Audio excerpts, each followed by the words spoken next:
Good evening, comrades. Thank you very much for joining us tonight. We're looking at Marx and class consciousness. It doesn't just deal with Marx. We're looking at other people as well who've written on the question. There are, of course, a lot of layers to this issue, as there are to all the issues we've discussed so far. You know, the understanding that there is a class society, and we're not all in the same boat, but there are different classes contesting with each other, that we are part of the working class, that only the working class can overthrow capitalism, etc., etc. There's also, of course, it's hugely relevant still to today. There's been another protest by Just Stop Oil just this morning, where people being assaulted, you could say, with milk. Some people who wanted to go to work got annoyed, threw milk over the protesters, etc. So it is an issue that's tricky. Are these do they have a working class conscience? These comrades who are doing these protests, when they are sort of pissing off working class people, is it a different kind of conscience, or is it just a different way of doing direct action?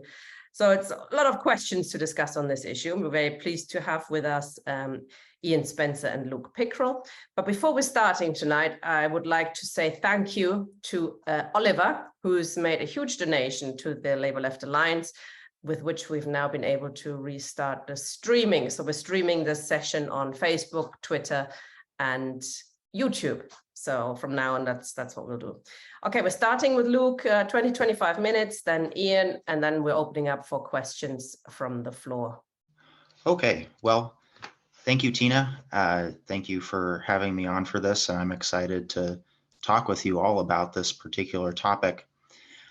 I chose to go in a particular direction with this topic of class consciousness. As I'll describe, I think there are various directions that one can go with it, but I wanted to hone in particularly on this idea of a class point of view and class consciousness as political consciousness. And so I'm going to get into that and explain a little bit throughout the course of my talk. So this question of class consciousness, I think, can be a bit of a vexing question for various reasons. One, we can dive into what is a class. Marx, as we discussed previously, wrote about class being something in itself versus something for itself. Is there a qualitative change when one kind of takes on a political and social project? The question then is also consciousness of what? When we're talking about class consciousness, are we asking someone to be aware of socialism, the necessity of socialism? Are we asking them to be conscious of how they exist within the larger structures of society? What's kind of going on there? And so we can ask ourselves, is class consciousness, is it perhaps a recognition that the working class must form itself into a political party? Is it a vision of a socialist future? Is class consciousness possible only for one worker? Could we look at a person and say, oh, they have class consciousness? Or would we have to look at a mass of people doing a particular thing and then say, oh, they have class consciousness, or there exists class consciousness? Is class consciousness, as I actually alluded to a little bit before, and I'll get into that, an understanding of some kind of historic mission, an understanding of a historic mission for socialism? Is it the same as class struggle? As Tina alluded to, when people are engaging in something like a strike, a protest, can we look at that and say, that is class consciousness? Is it even something we can define? And is it even achievable, as some people have talked about? Is it perhaps too high a standard to ever ask people to reach in a certain sense? What I'm going to focus in on is seeing class consciousness as a recognition of one's place within a larger social structure, and then also a recognition that only the working class will see political democracy through to the end. So it's kind of taking up again this long-standing question of, well, what is the force in society for political democracy, and saying, at the end of the day, it is only going to be the working class. So I'll dive into this a little bit. So previously I spoke about the working class, in a Why Marx panel discussion, and I laid out actually a definition of class consciousness. And what I said previously was that class consciousness is the recognition that it's just being the class, that the class's needs can only be met through socialism, and that the class consciousness is also the action of taping up the banner of social democracy and devoting free time to the cause of spreading the good news of socialism and expanding the circle of awareness. And there I was intentionally using some of the language of social democracy that Lars Lee has talked about. And I also added in this element of being disabused of Republican superstition. So to be class conscious, I said, was to be aware that one doesn't actually live in a political democracy, and that still has to be fought for. So basically what I was saying at the time was that disparate workers can be said to form a class when they are united in a struggle beyond just resistance to capitalism, the kind of day-to-day resistance to capitalism. And that the class is conscious when it sets socialism as its final goal. So I was still, I think, kind of focused on this idea of class consciousness as, well, here's the class, and then when it has that farther vision, if you will, or that kind of grand understanding of where things need to go, what society needs to be, so on and so forth, that is kind of class consciousness. When despite its daily movements that may not seem to go anywhere, it's moving always with that final goal in mind. And that when it does that, that is class consciousness. What I've come to feel, though, is that I'm a bit dissatisfied with that idea of class consciousness because it feels too abstract. This idea of having this kind of greater goal or broad vision, it's very nice sounding and it's very motivating, and it might have a place, in our discussion, but it's not tangible. It feels too abstract, as I said. So what I'm going to try and do here when talking about political consciousness is I'm going to try and take this kind of state power democracy lens, as I'm kind of calling it. And I'm just kind of laying out, or I'm taking as an assumption, that the primary task or the primary necessity of the working class is to form itself into a political party around the immediate demand for political democracy and then the long-term demand of social democracy.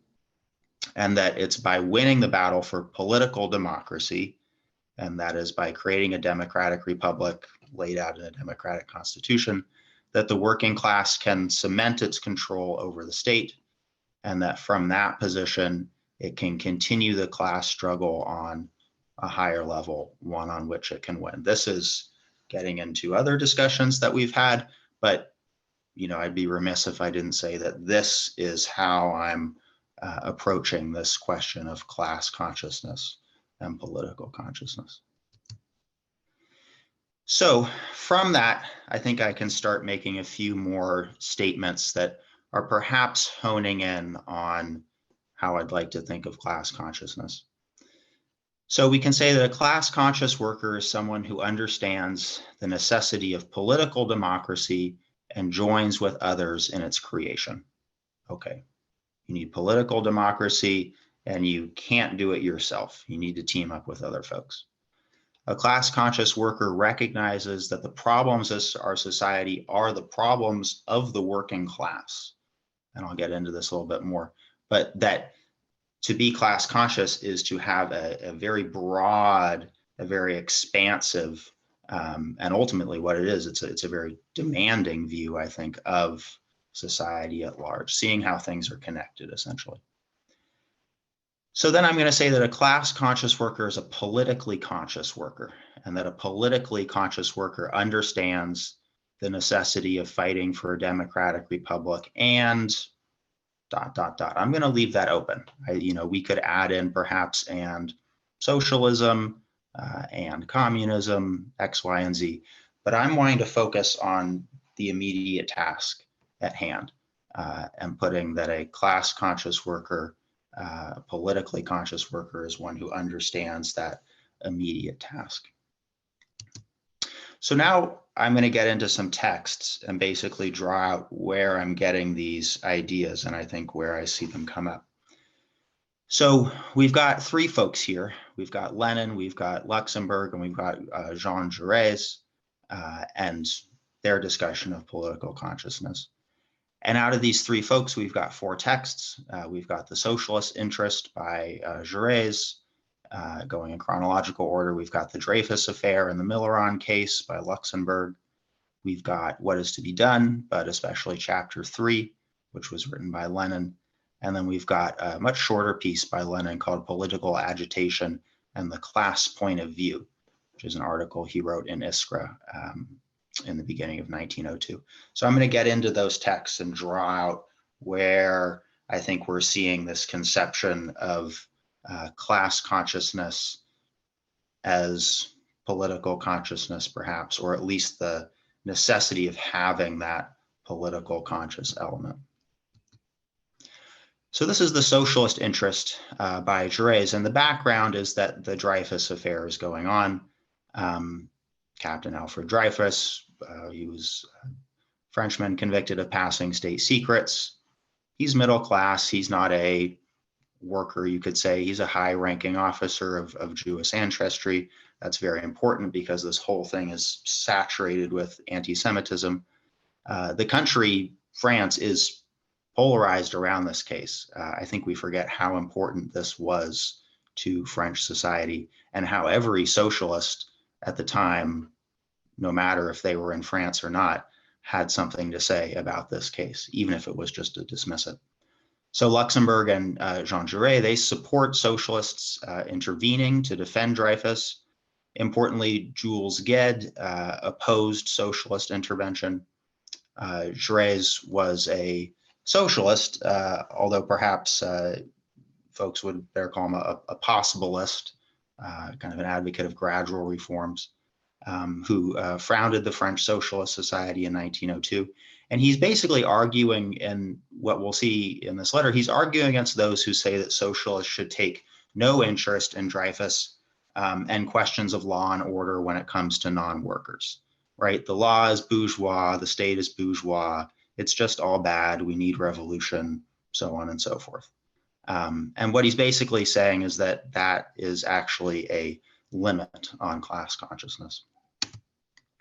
So I have a few quotes from him.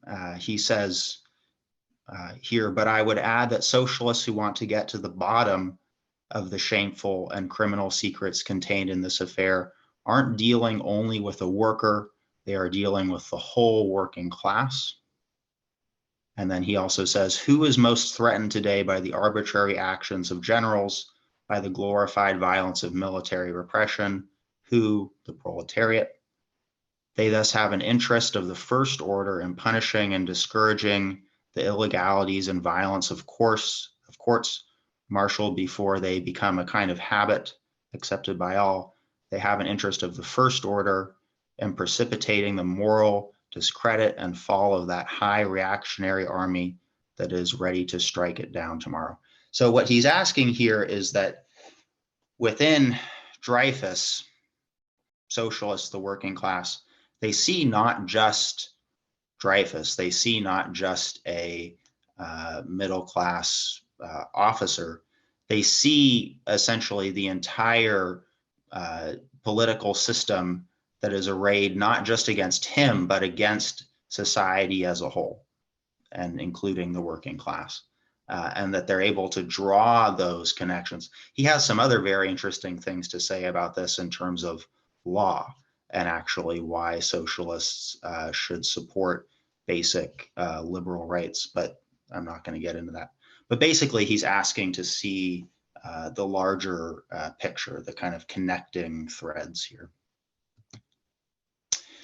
So the Dreyfus Affair and the Milleron case is then in a short article that Luxemburg writes, and it has the same context more or less as the last one, so I won't go into the context here. But what Luxemburg writes is as follows. I have a few quotes from her. She says that the socialist principle of class struggle demands the actions of the proletariat wherever its interests as a class are in question. This is the case for all conflicts that divide the bourgeoisie. Every shift in the relation of social forces in bourgeois society, any change in the political relations of the country influences in the first place the situation of the working class. And then she also says that it, as in the working class, must attempt to become a power that weighs ever heavier in the balance in all the political events of bourgeois society. The principle of class struggle not only doesn't prohibit, but on the contrary, it imposes the active intervention of the proletariat in all the political and social conflicts of any importance that take place inside the bourgeoisie. So here, I want to highlight, I think, especially that last line when she's saying that class consciousness essentially imposes the active intervention of the proletariat in all the political and social conflicts of any importance. So as I'll continue to discuss, this is how I'm thinking of class consciousness. It's this political consciousness that sees all of these connections. We could perhaps define it in the negative and say that one who says that the working class should not actively intervene in all the political and social conflicts that are of importance in society, that person would actually be advocating a limited or a truncated idea of class consciousness, and would actually be doing a disservice to the working class and the socialist movement. So that idea comes out particularly then in what Lenin is writing and What Is to Be Done, because he's arguing against folks who he's calling, the economists, and he's basically saying that's what you're doing. you're doing that act of limiting. So the background to What Is to Be Done, probably the most famous of these four texts, is that Lenin is polemicizing with a section of the RSDLP who are calling themselves social democrats. They're calling themselves better social democrats than Lenin because they actually have, they have the class point of view, they say, that they've abandoned the political field to the bourgeoisie. So they call themselves social democrats, yet they're saying we have nothing to say about the democratic republic as the central tasks of the socialists. And they're economists, as Lenin will label them, to the extent, as I said, that they have nothing to say on the political struggle for democracy and the democratic republic. And that's actually not quite exactly right. It's not that they have nothing to say on it. They do. It's just that they don't put it front and center. They more so think that it's the kind of daily workplace struggles that should more so concern socialists. So in chapter 3, Lenin is comparing a true social democrat, who he's going to call a tribune of the people, to that of the economists' idea of kind of a true social democrat, someone who he's going to call a trade union secretary. And what I'm basically saying is that it's the tribune of the people that Lenin describes who's contributing to the development of class consciousness, while the trade union secretary actually doesn't. And the tribune of the people is doing so because she points to the necessity of political democracy. And I'll pull out a few quotes from that work here. So Lenin says that the trade union secretary calls the masses, I have it correct. The trade union secretary calls the masses to certain concrete actions, formulates the urgent demands of the proletariat, and shows the means for their implementation. They present the government with concrete demands promising tangible results. Those are buzzwords: concrete demands and tangible results. and that they narrow one's spheres of activity to a close and organic link with the proletarian struggle. Okay. In contrast, Lenin says that the People's Tribune, or the Tribune of the People, they engage in what he calls the revolutionary illumination of the whole system or its partial manifestations. They provide the propaganda of brilliant and self-sufficient ideas through an organ of revolutionary opposition, denouncing our institutions and particularly our political ones, insofar as they clash with the interests of the most various strata of the population.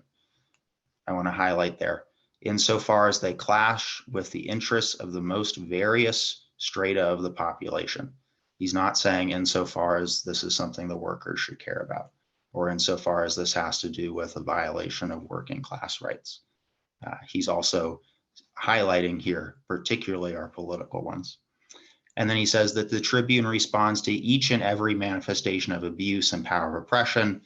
He's basically just repeating what he says here, wherever it occurs, whatever stratum of class it concerns. So before I conclude, I'll bring in here this last bit of text. This is Political Agitation and the Class Point of View. It's 1902. It's written, I guess, about at the same time that he's finishing up What Is to Be Done, so early 1902 or so.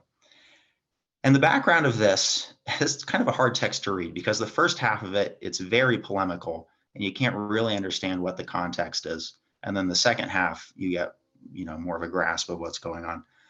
The background, though, is that there's a high Russian nobleman has made a speech urging political reform that would extend freedom of religion. Okay, so there's a Tsarist newspaper that sharply attacks this speech. And then Iskra follows this controversy in detail and is analyzing the arguments on both sides. And then as a result, Iskra and Lenin can never catch a break. As a result, Iskra is attacked by circles of social democrats for, and then, as they say, departing from the class point of view because they are following liberal discontent. And they say that Iskra should abandon the many-sided campaign of exposure, and that is the widest possible political agitation against the autocracy. So they're saying that Lenin should stop doing exactly what he's saying you need to do. And Lenin basically retorts that you're either agitating for the overthrow of the Tsar and the establishment of a democratic republic, or you're leaving the liberals in control of the political arena. You basically have those two options, and that you need to understand the necessity of political democracy and the democratic republic as an essential aspect of the class point of view. That is the class point of view, is to have something to say about the entire political arena and always pointing towards the necessity of political democracy. And so I'll pull out a few quotes from this.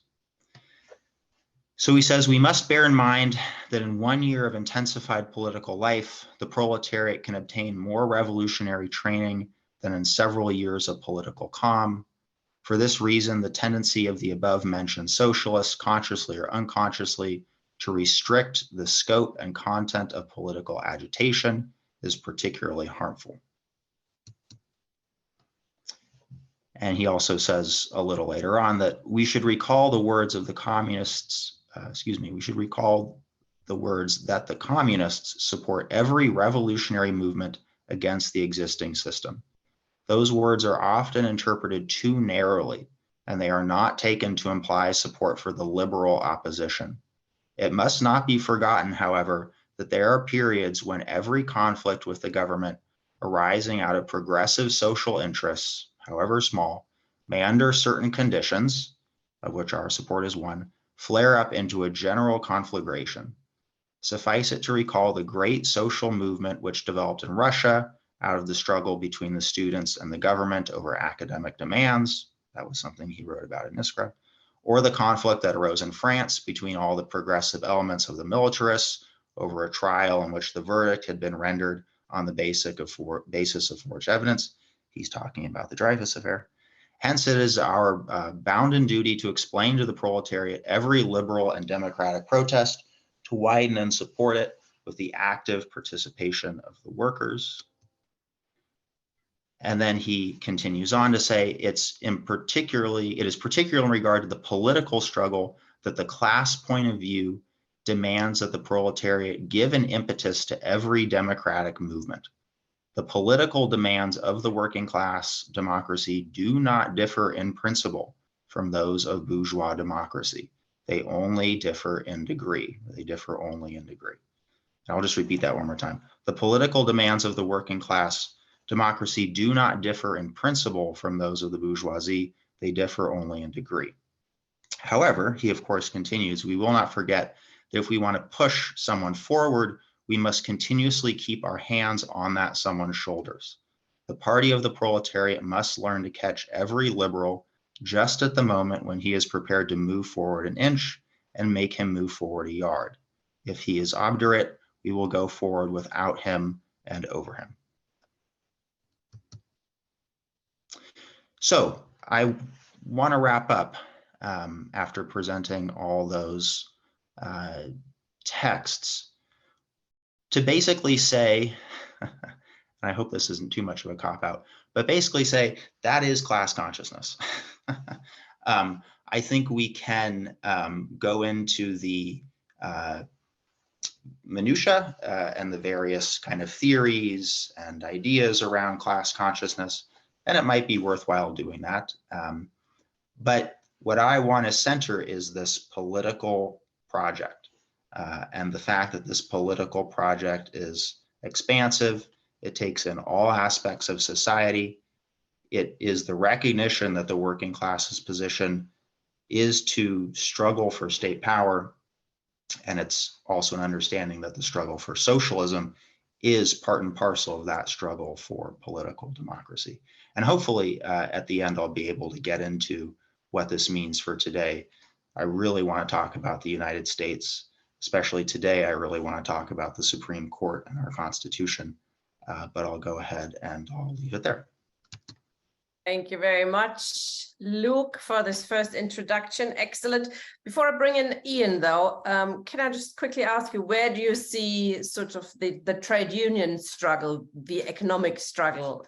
Is that separate from what you've just described from the political sphere, or is it part and parcel of it? Are you saying we have to go beyond that? I presume you're not saying we shouldn't bother with going on strike, etc., for higher wages. Where do you place the trade union struggle there? Sure. Well, maybe I just kind of copy Lenin and What Is to Be Done, essentially, where he's saying that the task of social democracy is to spend, I think, more time doing the above mentioned work of propaganda and political agitation and discussions around the necessity of political democracy, in his context, overthrowing the czar. At no point in that is he saying that trade union work is unimportant. At no point is he ever saying that trade unions are bad. He's engaging in a polemic, though, with other social democrats. And he's saying, look, folks, you're spending too much of your time chasing these strictly trade unionist things. If you're going to call yourself a social democrat, you have to be doing political agitation, and that political agitation has to focus on this democratic republic demand. So, I'd kind of respond by saying that. Good evening, comrades. I have a bit of a confession here. I tend to, when I'm preparing these things, I tend to want to kind of use a book or something as a hook to hang things on. And I decided to try and hang it on Georgi Lukács's History and Class Consciousness. There's a clue in the title. And I realised once I dusted it off that the last time I actually tried to read History and Class Consciousness, I got about as far as page 55. There is more accessible work by Lukács, and History and Class Consciousness, we'll go to see, is a collection of essays rather than a single work. But I'm going to use Lukács, and in particular Lukács's relationship to Lenin, to talk about class consciousness in a more general sense. There's another aspect of this. Those of you who have been around the left for a long time, and if like me, you've you've made enough mistakes to realize that I'm probably just going to carry on making mistakes forever. But nevertheless, it's an honest attempt to arrive at what I think is an approximation of the truth. One of the aspects of it, of course, is what are we saying as socialists? That we are possessed of some kind of great truth, and that the working class isn't capable of understanding this. That, in a sense, because apart from class consciousness, we're also talking about false consciousness, as we've discussed previously when we looked at ideology. And it's really that I want to have a look at. And also, of course, in looking at Lukács and Lukács's history, his relationship to revolutionary movements in his lifetime, led him to a series of conclusions which I think are still pertinent to today. That isn't to say that I'm a Lukácsian or whatever that would be. It means I think it's worth reading.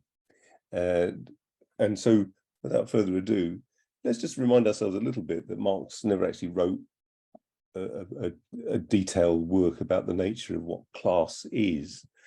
But he wrote more than enough that we can understand his position.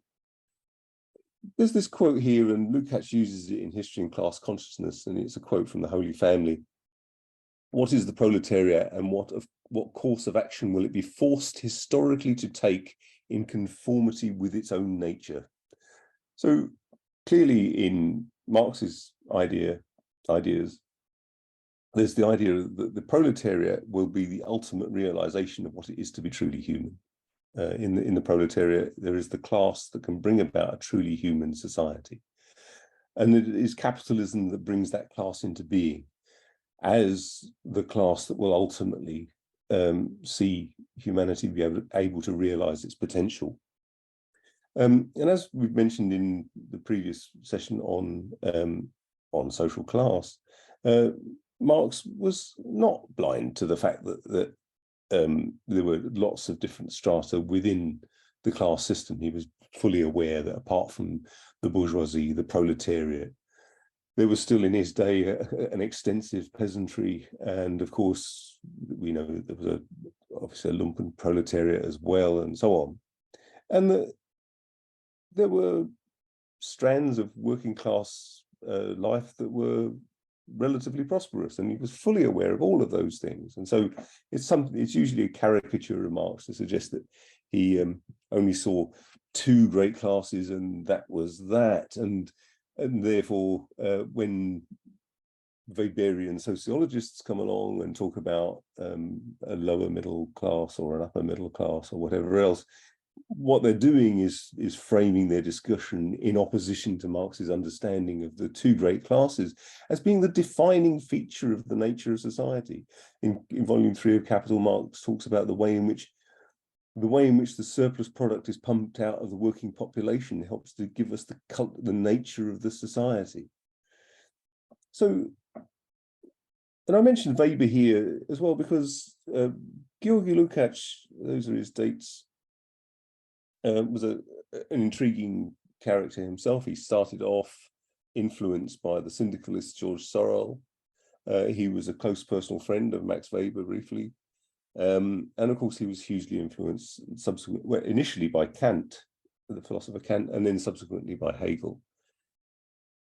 During the course of the First World War, and that's of course not insignificant, he wasn't able to serve in the armed forces, thankfully, and was able to be instead a member of the Hungarian Soviet Republic, where he was Minister of Culture. So he moved to the left progressively during World War I and joined the Hungarian Communist Party at its inception, which was in 1918. And again, that's highly significant. There might be people out there who think, oh, Lukács will never go at him because he was a Stalinist or whatever. We need to understand the kind of life trajectory of this man. He, for example, supported the 1956 uprising, and along with Imre Nagy, was exiled off to Romania. Of course, Imre Nagy was subsequently murdered in 1958. But Lukács survived. And the question is, what's his relationship to the other currents of thought? See, history and class consciousness came under vociferous criticism from Zinoviev, Bukharin, and Lukács himself at one point clearly had to recant, as it were. And one can think what you like about trying to save your life by recanting, but I think what Lukács tried to do was retain the ability to make a positive intervention at the same time as saving his life. And I don't blame him, quite frankly. So he was a highly significant figure. History and Class Consciousness was published in 1923. And it's really rather a collection of essays rather than a single kind of monograph. He, at various points, talks very directly about the nature of class consciousness. Other chapters are a very detailed exposition of philosophical debates and the development of Hegelian thought through that of in opposition to Kant and so on. But of course, it was also something which came out of his experience of defeat. And at the same time, there was a recognition of the importance of the revolution that had taken place in Russia. The great strength of Lukács, of course, was that his was one of the great restatements of the importance of Hegel when other mechanistic Marxists, as it were, would try to jettison the Hegelian element, the dialectical element, in favor of an empiricist form of Marxism. The point is that Lukács is getting across is that revolution is a real possibility.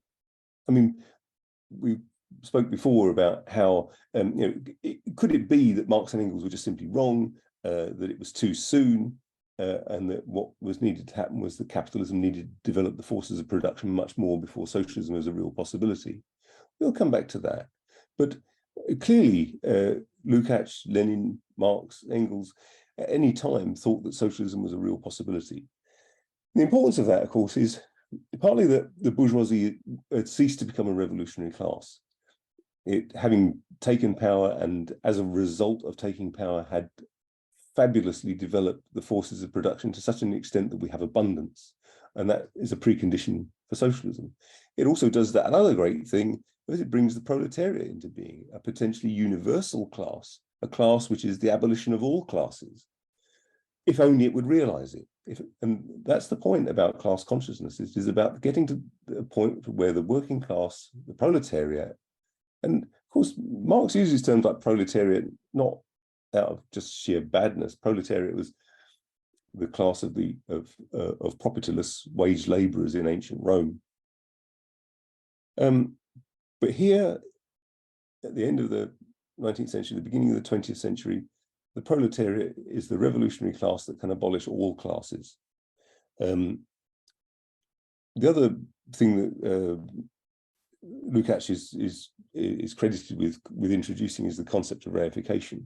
If one reads his chapters around reification, which is the turning of, if you like, the constructs of social relations into natural things, as if they exist out there, like the rain or the sunshine or something like that.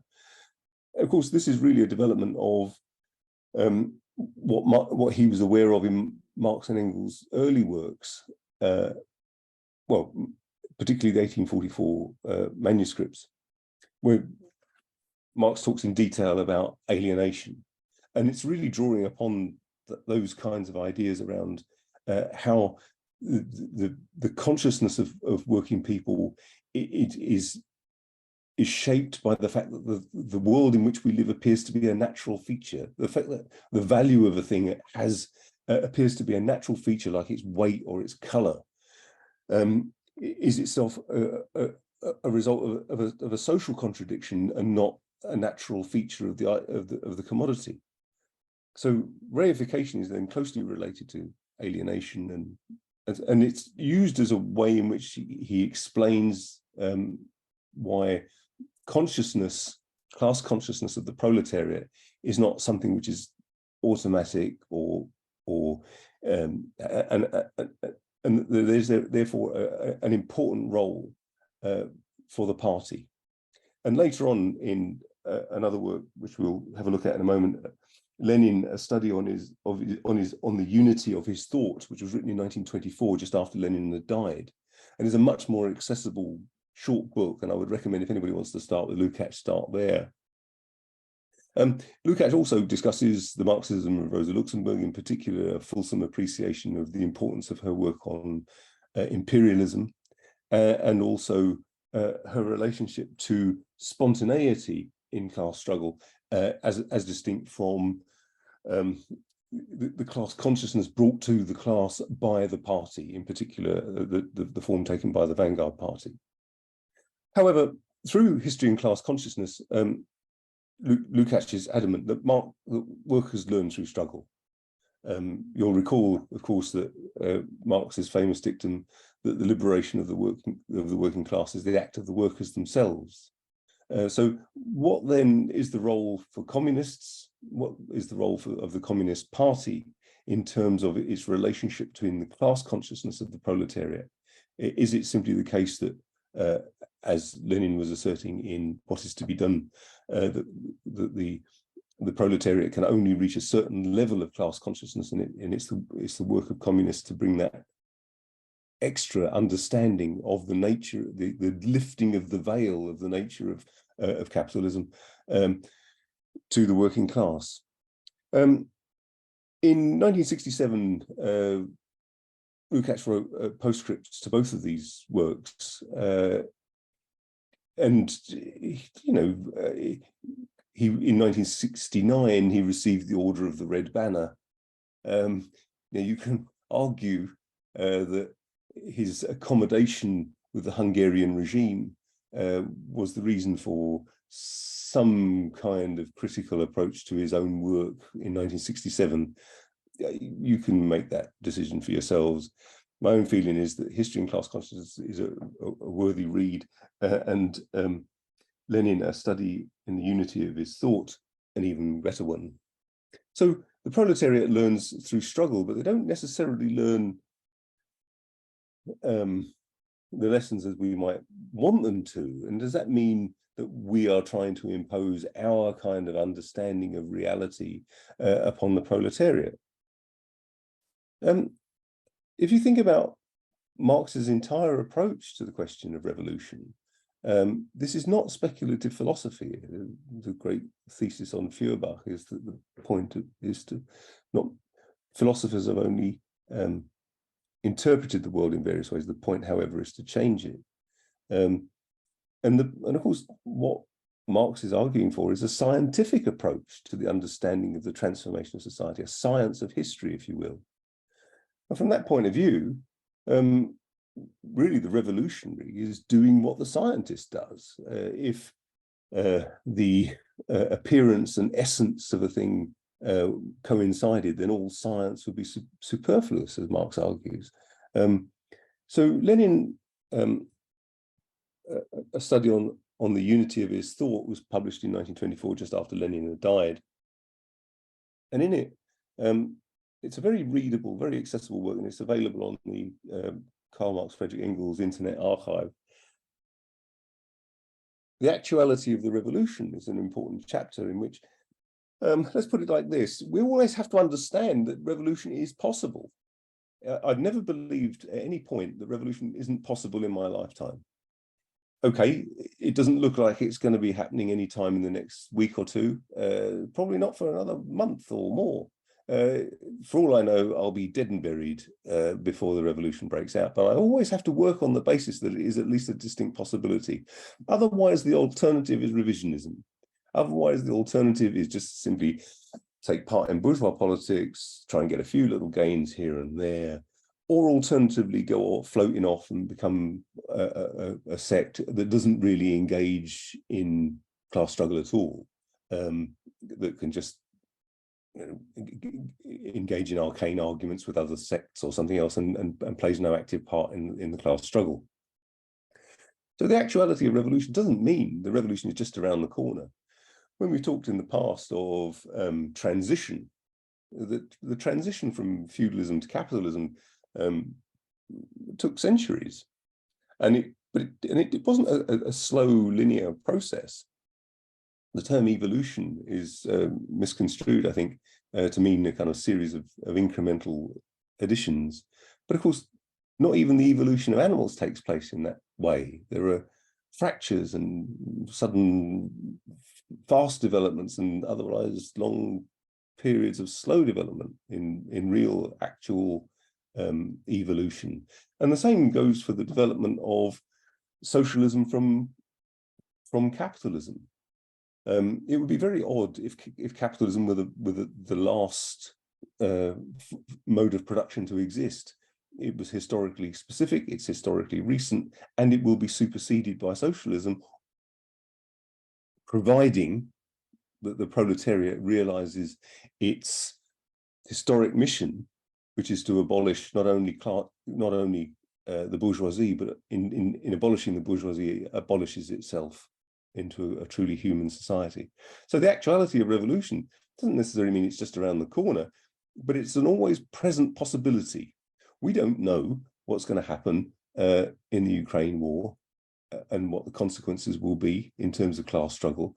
We don't know what's going to happen in terms of the climate crisis and what's going to happen, the effect that will have on the standard of living of ordinary workers across the world. What we can see with our own eyes, but that doesn't take too much to work out, is that whole countries, whole swathes of the world are being laid waste to.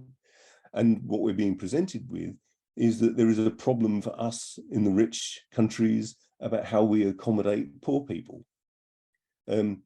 Without a class position, without a position of actively pursuing class consciousness about explaining what's really going on, we leave the ground open to the enemy, as it were. And our duty as communists is really to put a class perspective on understanding that and so much else. So from the point of view, the proletariat is the leading class because it's the only class that can take power, as it were. And we saw that, of course, in the Russian Revolution. The peasantry could only dislodge the autocracy by being led by the proletariat. And the vanguard party, from this point of view, has to be a step of the head of the proletariat, but just, as Lukács puts it, just one step ahead. In order to be a vanguard, you have to still be in contact with the army. And of course, the interesting thing, of course, is that in history and class consciousness, there's a military metaphor used by, which had been used by Engels, of course, as he often did, where he talks about it's often the ordinary soldiers that come up with new tactics, and a good general recognizes when the ordinary soldiers have come up with new tactics and generalizes them to the army overall. The importance then is that the proletariat can in fact be way ahead of the party, and it's a well-developed, well-educated party that understands its historic mission. It is one that can generalize from the experience of those workers. You know, we know lots of examples of where workers have been somewhat backward. You know, the Transport and General Workers Union supporting Enoch Powell after his Rivers of Blood speech, and so on. And here, of course, Lukács also talks about the state as a weapon, and here he has a direct reference to the idea of the dictatorship of the proletariat. It's the use of the state to bring about socialism, and the dictatorship of the proletariat in the sense of, again, it's a Roman analogy. A dictatorship is something that could exist for a brief period of time in order to accomplish a particular task. And the revolutionary realpolitik is the one which it aims to bring about a socialist society. And he talks about, and Lukács talks about this in the context of the revisionist, opportunist realpolitik, which simply comes to an accommodation with capitalism and its needs. I'm mindful of the time. So the picture, by the way, is the short-lived government of the 1919 Hungarian, and there's Lukács, Hungarian Soviet Republic, and there's Lukács down there, and there's Bela Kun, who of course was also murdered by the Stalinists later. So what I hope will come out of the discussion is the need for a party and its relationship to the various sects and its relationship to spontaneity.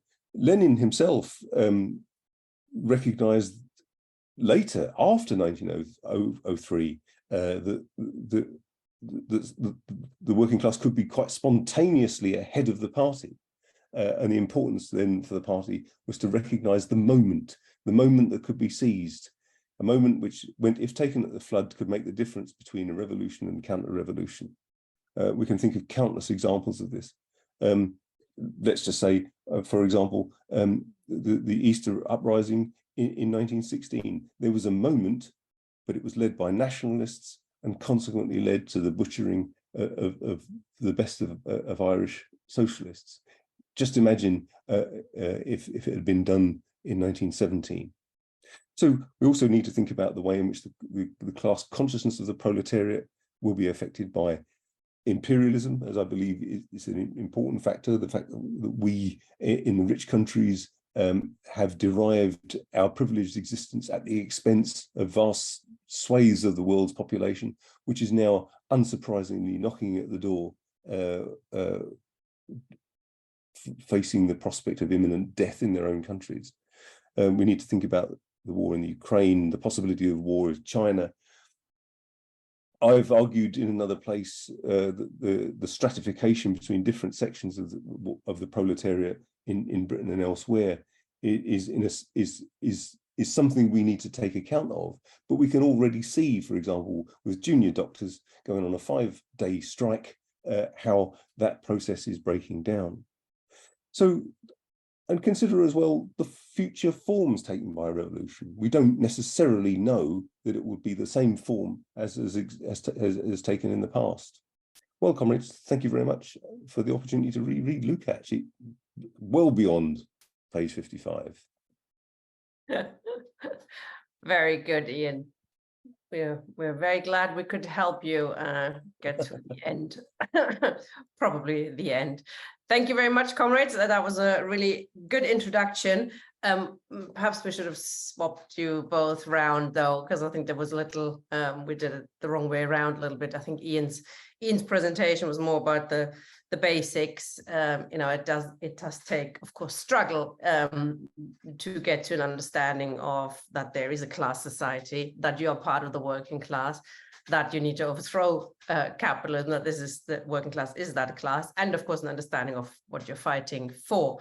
And I think also Luke's contribution was very important to say that it's not, you know, not just enough to have economic struggle, but also to take serious everything that's going on within society, that you don't just say, oh, the monarchy, or, you know, that doesn't bother us, that's not for working people. What matters is the strike and the fighting for higher wages.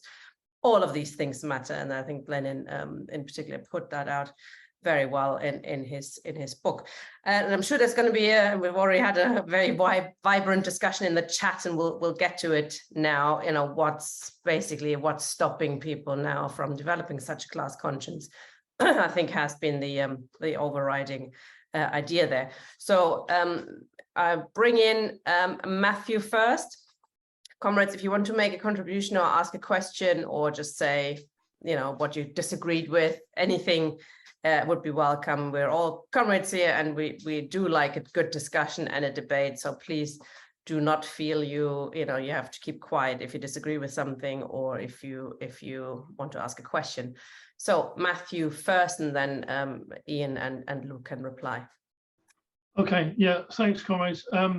I mean, okay, we could probably go on, yeah, for hours and hours on this one. You know, I did like Ian's picture of the Hungarian Soviets. It reminded me of Victor Serge, who had to edit the official Comintern record after Lenin called Bela Kun an imbecile 20 times. He couldn't have that on. It was far too much for the record. Anyway, I think the thing is, I mean, I think that the nature of there's various factors in this. I think first of all, one of the problems we've got here, of course, is the rate of publication of Marx. Marx, of course, wrote lots of things, and it was very, very bad at getting them published. I mean, things like the Holy Family were abandoned, as he said, to the criticism of the mice. And a lot of these guys who wrote this sort of, the works in the 19th and early 20th century didn't have access to all of Marx by any means, which we actually do. We have access to a great deal more of Marx. And actually, Marx discusses this. I think it's in German ideology.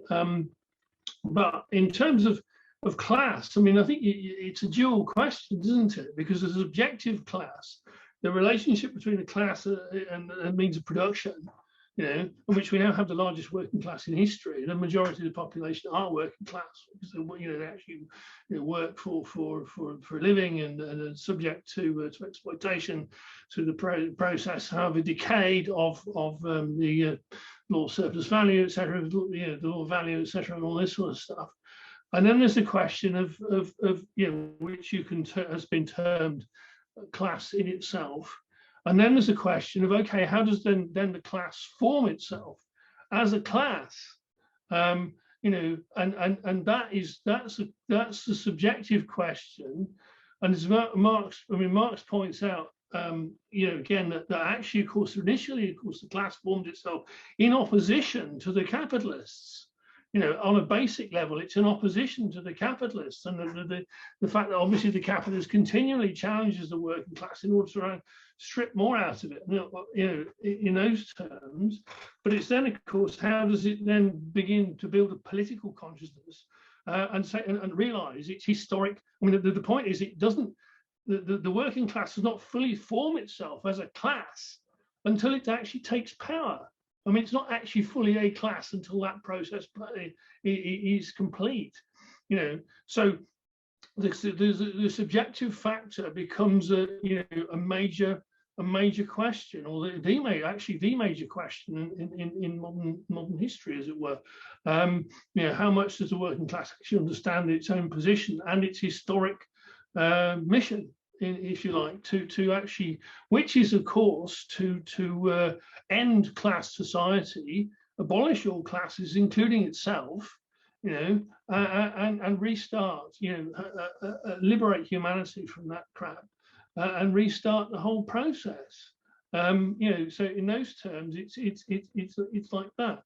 I mean, obviously we've got a situation in which that process has been deeply prolonged, by a series of factors. The fact that apart from anything else, there's not clearly a view of what socialism would look like, other than obviously the capitalists can portray the mess that was Stalinism as the only possible alternative, and that, of course, is nobody would be attracted to that, apart from sort of very odd people. I mean, there are some, but they're quite odd, and a minority, fortunately.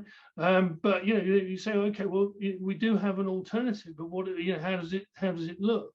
What would it do? How would it work? How would it function?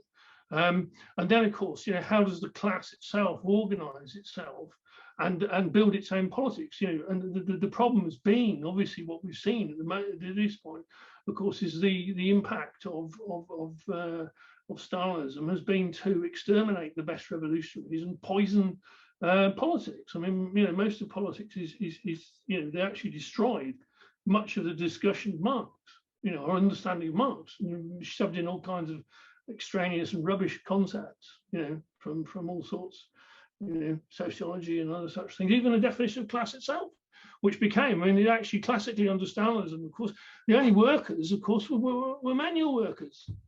If you go to a Communist Party, the Klasserobotnicze in Polish, the manual workers. Nobody else was working class. They even had that, even the case in this country as well. That of course, it wasn't the question of saying, well, how do it actually pollutes the whole beast, and of course then it's actually to try and clean that, and that's very difficult, and that hasn't been done yet. There's still all this crap lurking about. So I think it's to try and clarify the process, as I say, in terms of that dual nature, and then to say, okay, well, how does that, what's the tasks we're actually confronted with at this point? Thanks. Thanks, Matthew. I suggest I'm going to take Tony, and then we're going back to Luke and Ian, if that's okay.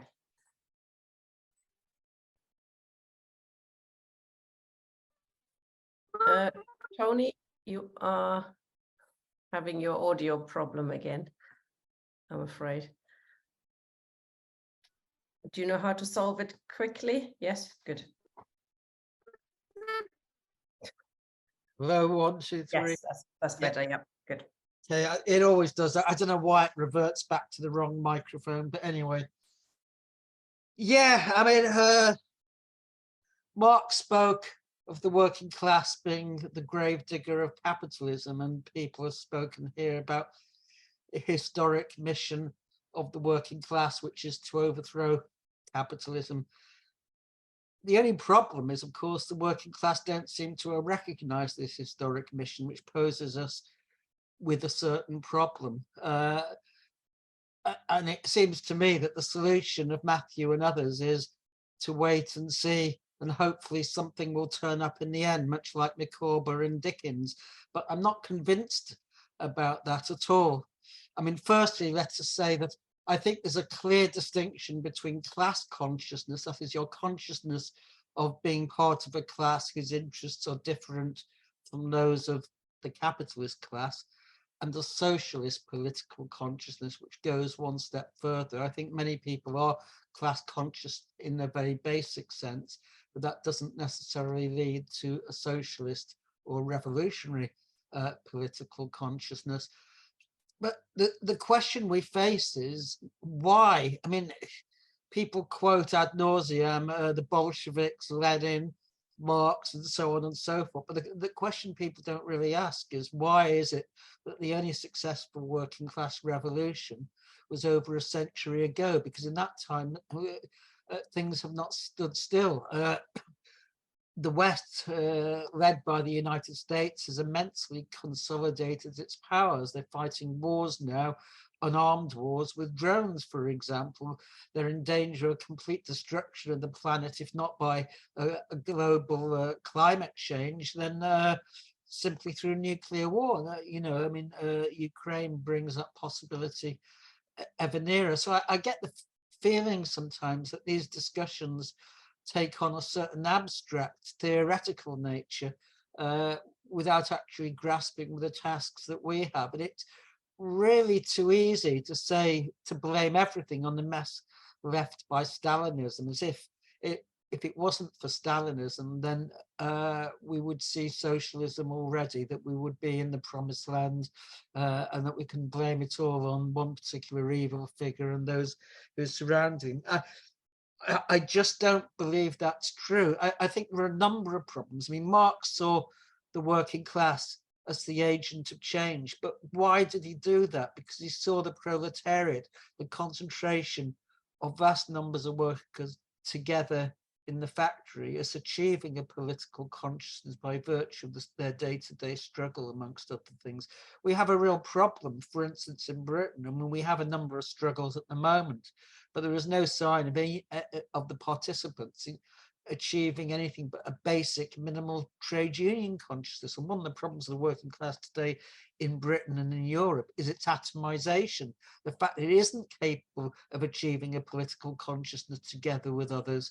You don't see working class struggles, as I did when I was younger, the miners' strike, the dockers and so on, posing a political challenge to the ruling class in this country. And the question is why. We also, and again, I'm throwing this out, I mean, I think part of the explanation for the depoliticization of the working class, and we saw workers voting very heavily for Brexit, for example, on the basis that migrant workers were the main threat to their jobs and living standards.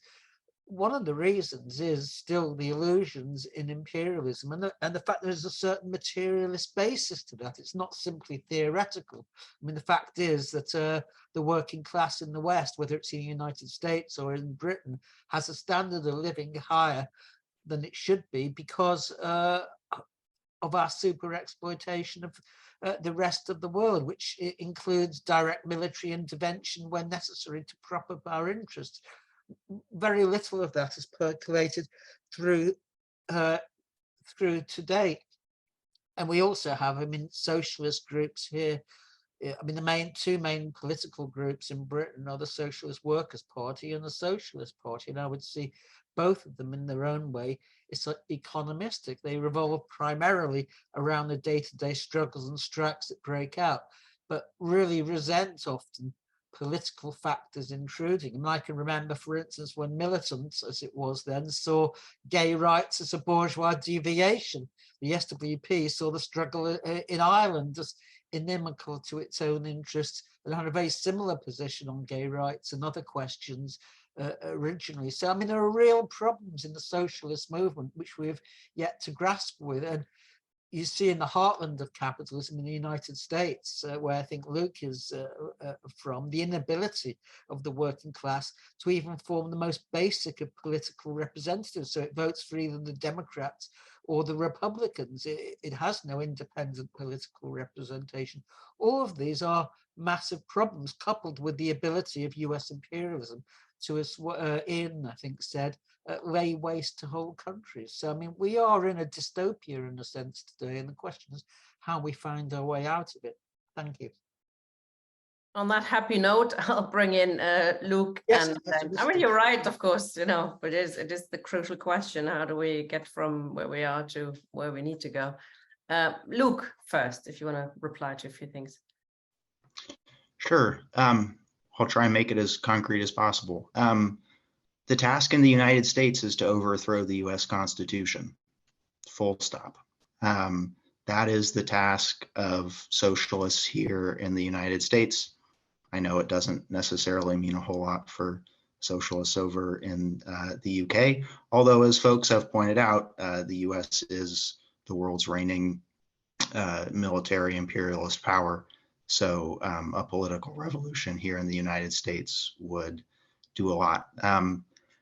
And I guess I'll be even more blunt and say, I think if we're talking about class consciousness, that's the kind of class consciousness that I think is important. And I dare say that to be class conscious in the United States would be to oppose the US Constitution. I know it's a little bit of a simplistic and perhaps really glossing over, you know, what Lukács and other people have kind of talked about, you know, the intricacies of class consciousness and this, that, and the other. But this is really what I want to hammer home on. You know, folks have talked about the various difficulties that we face, and the difficulties that we face are immense.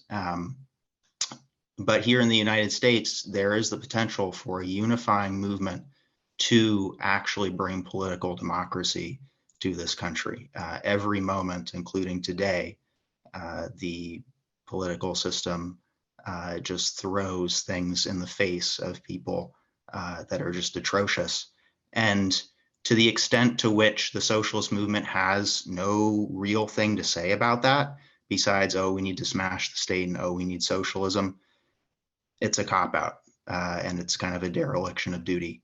To be class conscious, again, is to have that political conscience to say, here is how the state works. Here is why, you know, as it says in the Communist Manifesto, the first step is to win the battle for democracy so that in that position you can start to bring about socialism. Now, that gets into a lot of the intricacies of the United States. But if I were to answer that question in terms of what's the task we're confronted with here in the United States, it's to destroy the Constitution. Thank you, Luke. Ian. Yeah, a couple of things. First of all, Matthew, yes, Lukács met Victor Serge, and Victor Serge played a part in winning Lukács over to Marxism, interestingly. I agree. The proletariat is a nascent class. I mean, the proletariat exists, as we know, in itself, but it has yet to come into being, and we all understand that, I think. What we're also facing at the moment is a difference between the potential that humanity has and its actuality, and I think that's becoming glaringly apparent. I think, ironically, things are becoming more open, more obvious in a sense. Of course, yes, workers are currently divided around things like, gender and identity politics and a whole range of other things. But that's the point, is that communists should be having a perspective on precisely those things and not capitulating to them. I mean, let's take just one small thing, because I'm a nurse by trade. The question of gender is important, not just because of that, but there we go. So, for example, nurses have only ever been paid at a certain level related to predominantly female labour, but it's up to Marxists to have that perspective about that, and to be able to argue why these other factors are used to divide people. And that doesn't mean to say women have to wait until after the revolution any more than we don't argue that black people have to wait until after the revolution before we address racism. A socialist who doesn't address racism now, a socialist who doesn't address gender inequality, isn't a socialist. And we have to fight on all of those things. And one of the interesting things, one of the things I've always admired about Lenin, I don't call myself a Leninist, but one of the things I've always greatly admired is the painstaking work that he's spent learning about the development of capitalism in Russia, about what are the distinctive features about capitalism in Russia. And then, so we need to have a perspective on technology or a whole range of other things. But let's have a think about a few of the things we should be optimistic about. The fact that the working class is now, the proletariat is worldwide the majority. We saw in an earlier presentation on the Second International, there was a very high proportion of, there were very few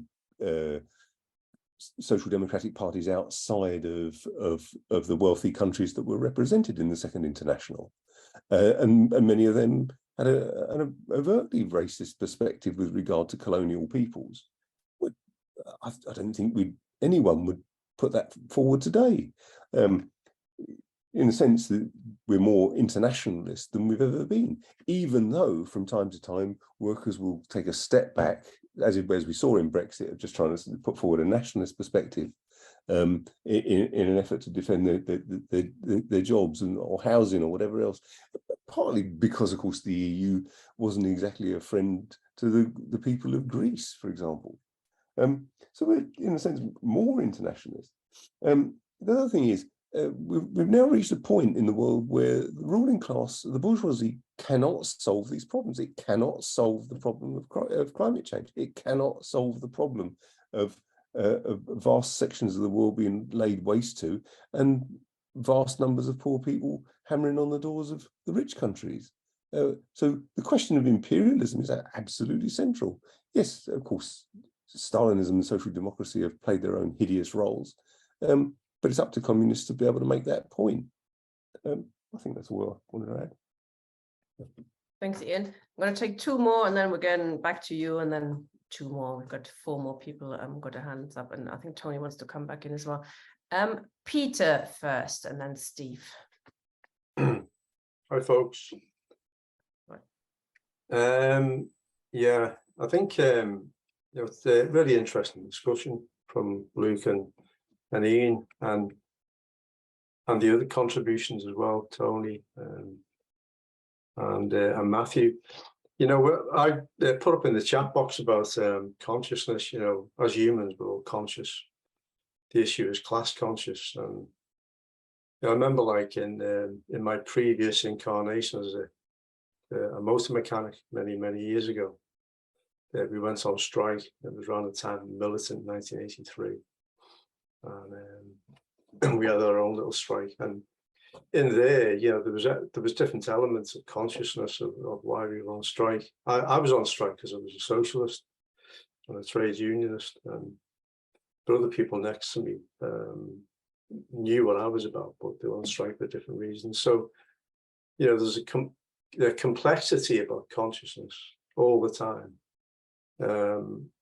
You know, it's a different kettle of fish to be class conscious, class consciousness, and we, you know, we see today that there's all sorts of divisions in the working class. I mentioned some in the chat there, which we all know about.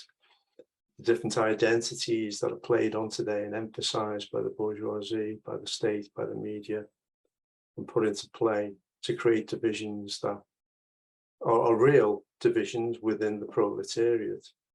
But when the proletariat lacks what Lenin was talking about, being, you know, the basis to be a clarion of the people, then those divisions become a source of death to the working class in terms of a development of a cohesive force in society. You know, and Lenin in the 1902 document, which was mostly about Russia, and he was arguing against reformists at the time about economism, was talking about the need to kind of obviously go beyond, as Luke mentioned, trade union, but also the politics of that. You know, we mentioned economism and talk about trade union, but Lenin was really aware that there's a politics involved, because it plays, it's, you know, it draws together the class in itself in a political way through trade union consciousness, as he called it, but also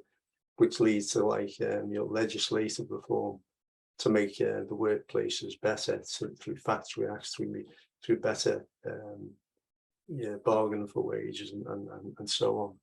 But it doesn't lead to a fundamental change in society.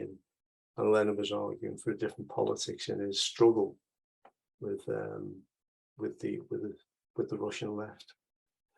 But Lenin was also flexible. He knew the relationship between reform and revolution, as he pointed out in the later article, once the Bolsheviks had taken power, in one step forward, two steps back, which I haven't read for years. But as I recall, it's about, you know, not, you know, that revolutionaries shouldn't be utopian, shouldn't be separate from where the masses, as you saw, were politically at that moment, and so should engage with the reformist parties and be the leaders of reform, be the most prominent leaders of any reforms that take place. So Lenin was flexible about reform and revolution.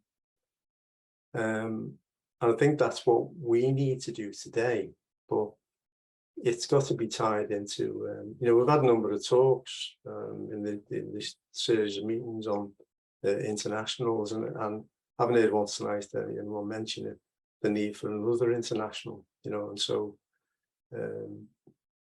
and I suppose I asked myself why Marx was at the forefront of a driving force for the first international, and it had to be about making a space beyond nation states, beyond particular struggles, beyond divisions of workers' interests and their experiences, where people could bring their experiences to a united space, a unified space, to get to know what's happening with other, you know, in the different struggles that people were having at that time, and collectivize those struggles so that the working class could begin to act as a class for itself on an international scale.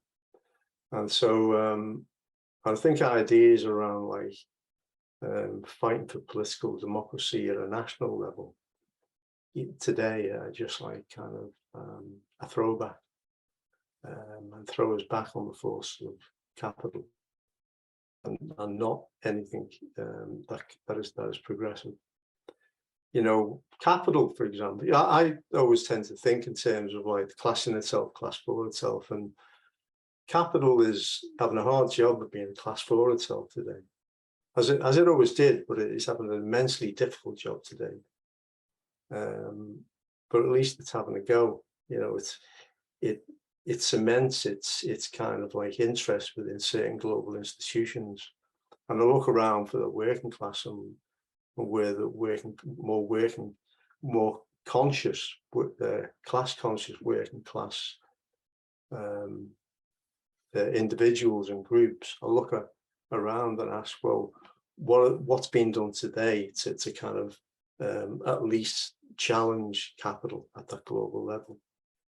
Because we get picked off if we don't, and we become hidebound by our own national interests, and that leads to the kind of things you were saying about Brexit and a whole host of other things. So I guess my question would be, but the question, what do you think about what we've been talking about today, the difficulties of achieving class consciousness and how that's tied and linked in to not so much trying to achieve national political democracies all around the world and have socialism within each nation, as some people might put forward, as I've heard tonight, but rather to bring back into play an international stage for the working class to become politically active and mobilized against capital, which is global. You know, the working class as a class in itself is global. The labor processes around the world are global. You know, each economy is tied into the international labor processes of the world, each other's trade relations and all that. We know that. We only got to look empirically. But the working class, but that striving for a working class in itself takes political organization, and it's that political organization that's still required. And so I suppose I would ask, well, am I missing something? Is there a kind of like international today that we should all be joining? Or if it isn't, or if it is, and it's wrong, then what's wrong about it? And how do we put it right? And is there going to be a future meeting maybe on, you know, the international and the need for one? You know, because it seems to me that's, you know, a really important question in all of this class consciousness. It's why Marx was interested in it. It's why Lenin was interested in internationals. Unfortunately, you know, after the first international, I think the second international had its own problems, the way it emerged, the way it ended. And the third international, with the best will in the world, was tied to a failed state in the end, and it became an advocate of political disintegration for the working class globally in the form of Stalinism. Okay, so thanks, Peter. I mean, we have discussed all three internationals in 3 sessions, but you know, there is a question, obviously, what we do today, but that's not really up to us as such, but it's worthwhile revisiting for sure. Steve is next. Well, just to say that when Luke said he wanted to overthrow the American state and the American Constitution, I don't think he ever meant that's the only thing we should do, and after that we can all go back to sleep again. He said, he argued for a democratic republic, quite rightly, as a transitional step, as a step towards the working class coming to power and taking power. And that was the key thing. Now, Lenin called himself a social democrat, which is not a term we like today, but it was because he meant a working class democrat, a democrat. And this whole, if you read What Is to Be Done, it's all about the consciousness of the democratic consciousness of the working class. Tony said, the struggle for democratic rights is crucial today, because I read it out the chat. But why did Tony, well, what Lenin said, worshipping spontaneity, your idea of democracy is limited to where things are today, whereas Luke was talking about something strategic, somewhere where we had to get. In other words, you didn't, if you said, well, all we've got to do is fight for democracy today, like and I'm not disagreeing that we have to do that, Tony, I disagree with you. But we're not just fighting to reform the constitutional monarchy by having trial by jury, and that's a very, very limited aim.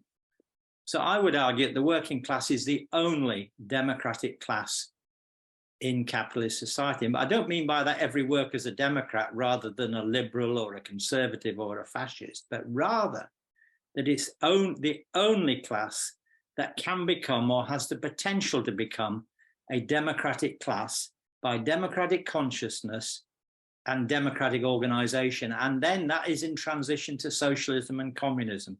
And that's why the word tribune of the people is there in Lenin's thing, because he meant the democratic voice of the people, because it It's a reference to the Roman Republic that Lenin is making and all that. The voice of the people was what the party should be. And I give it, just to say a couple of other points. There's this controversial bit that's misunderstood. It says political consciousness is brought to the working class from without or from the outside. And people have taken that to mean that Lenin thinks only intellectuals, clever people, can bring political consciousness and the workers don't know anything.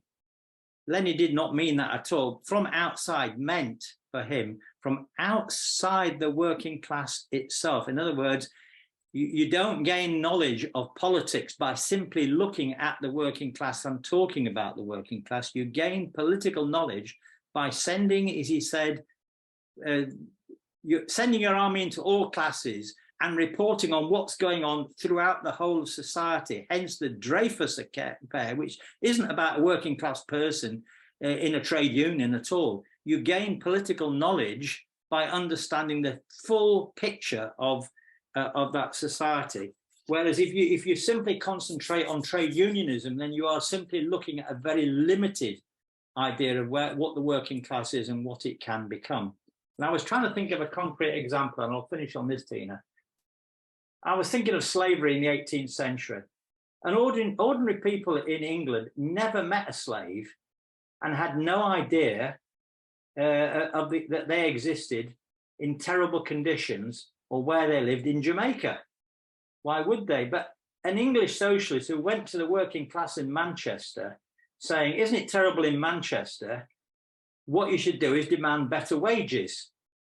Well, the workers in Manchester might say, well, we already know its conditions are terrible, and we already know, thanks very much for coming to tell us that conditions are terrible here, we already know that.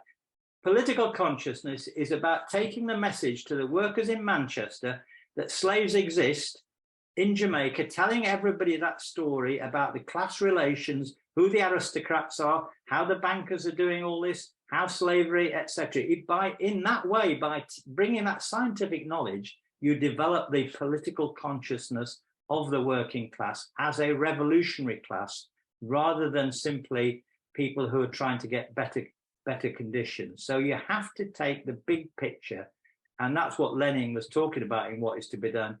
The party has to be the vehicle for doing this. The party has to bring the total picture and look at what's going on in different classes and in different parts of society, about the constitution, how the rule of law works, how government is carried on, something that ordinary people don't see every day and never come across it. That's what people need. They need that kind of political consciousness, and that's what the party would do. I mean, I'll stop there with a very good shout at that. Thanks, Steve. Interesting points. Actually, we have 4 more people now with their hands up. I suggest we take them. Otherwise, we'll go way beyond 9 o'clock, if that's okay. Luke and Ian, that you can come back at the end, unless you have something really pressing you would like to say now. No. Okay, cool. Cheryl, please. Oh, sorry, I've muted you again by mistake. Yeah, I mean, isn't the problem at the moment that there isn't really a party, is there, that represents working class people in Britain? And without a party that is going to advance the interests of working class people, that's going to prevent a kind of political consciousness, a revolutionary class from developing.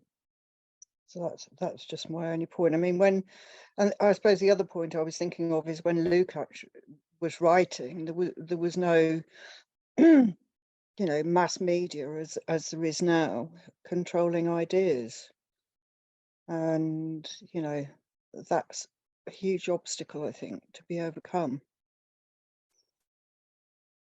Thank you, Cheryl. Dave, please.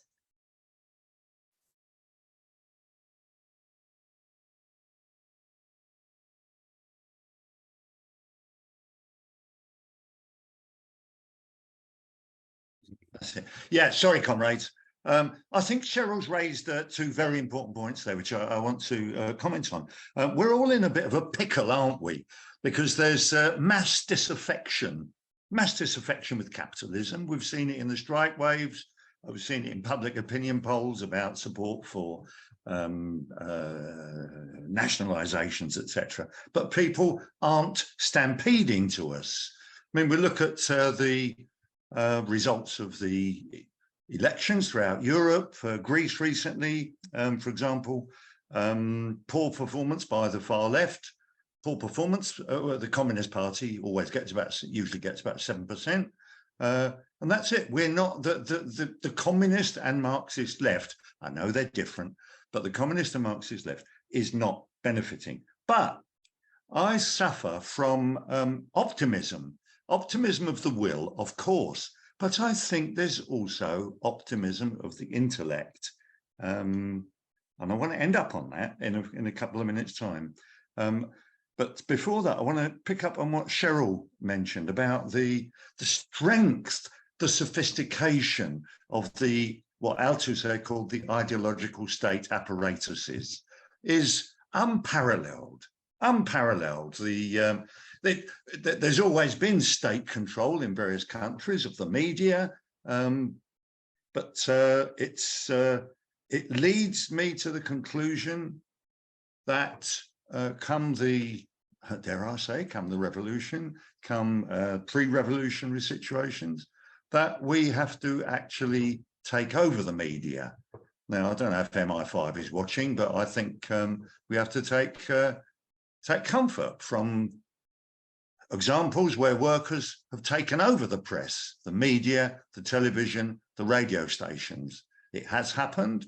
1926, the papers stopped printing except for the government one, and the TUC had an alternative one. So I think one of the points, come the situation, is to actually take over the media. One of the problems why people are not stampeding towards us is, I'm not going to talk about Stalinism, is social democracy. But this is where my optimism comes in, intellectual optimism.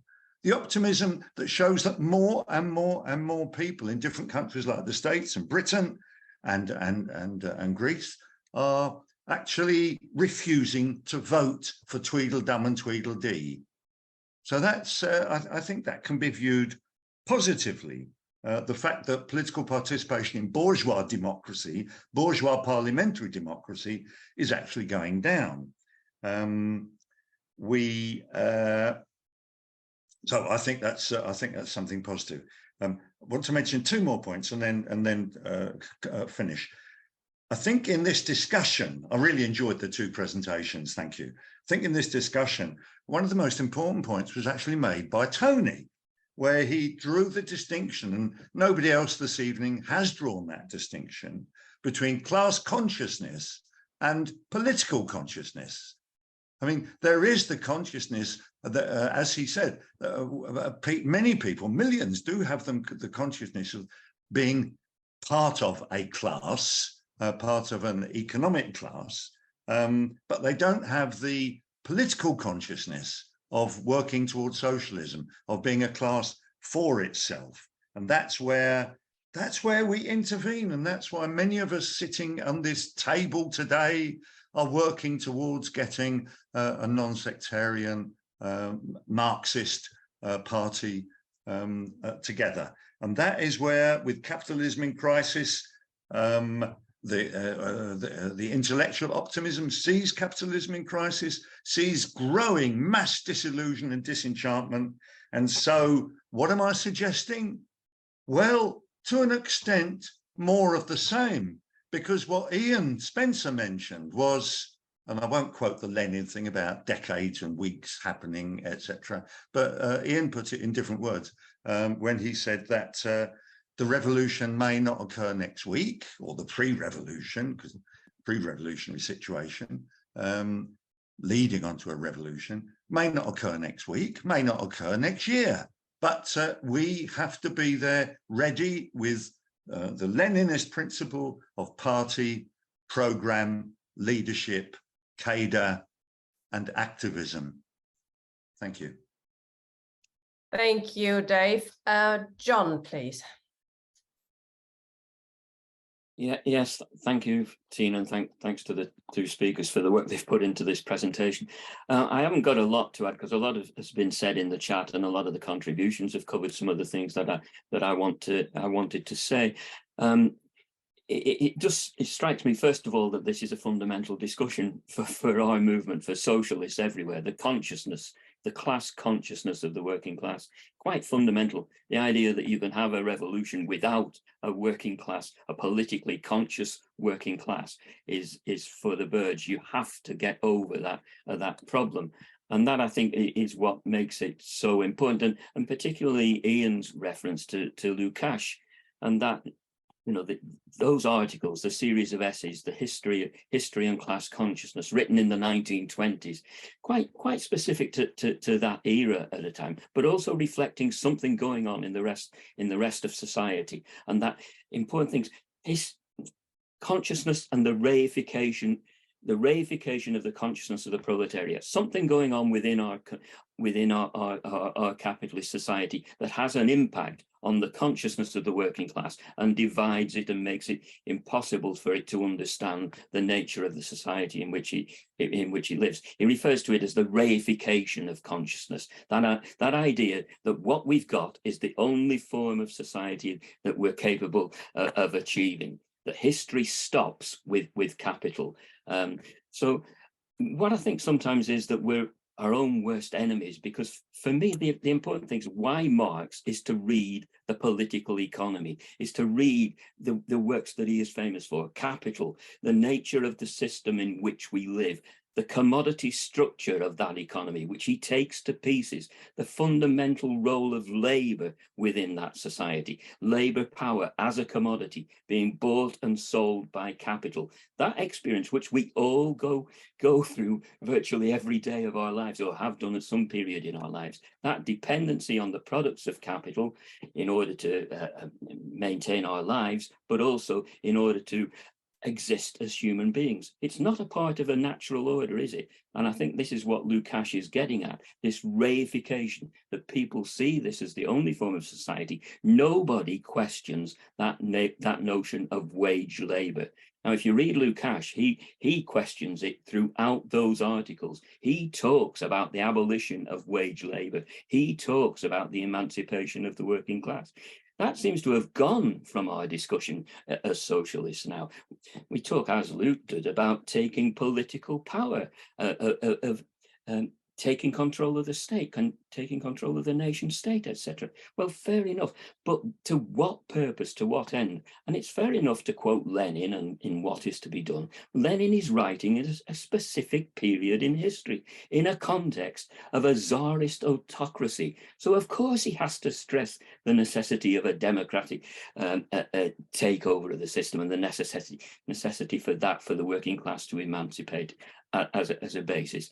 But things have moved on from then. I'm not saying that everything is fundamentally democratic, but there are more pressing problems, essential problems about the nature of working class consciousness.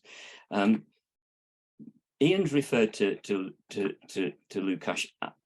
There are other theorists as well after Lukács. Mazaros is one of them, a student of Lukács, who was advancing the work of Lukács in a book called Total Capital, again exploring the nature of the system, the total nature of capitalist society. And it's those sort of things that we have got to get to grips with. So I'll finish really on a question about that, because I am a bit frustrated sometimes by the discussion that goes on about people saying, how we've got to take power, how we've got to do this, how we've got to do that.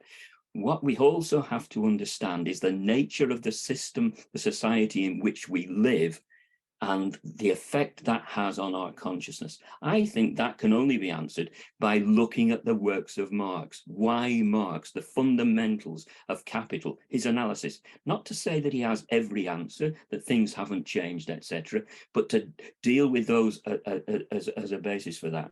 So it's the importance, really, of when you look at Marx and his writings on politics, what's for me is important is not his analysis of every particular situation that he comments on, but he tries to inform it with theory. He tries to inform it with history. He tries to inform it with political economy.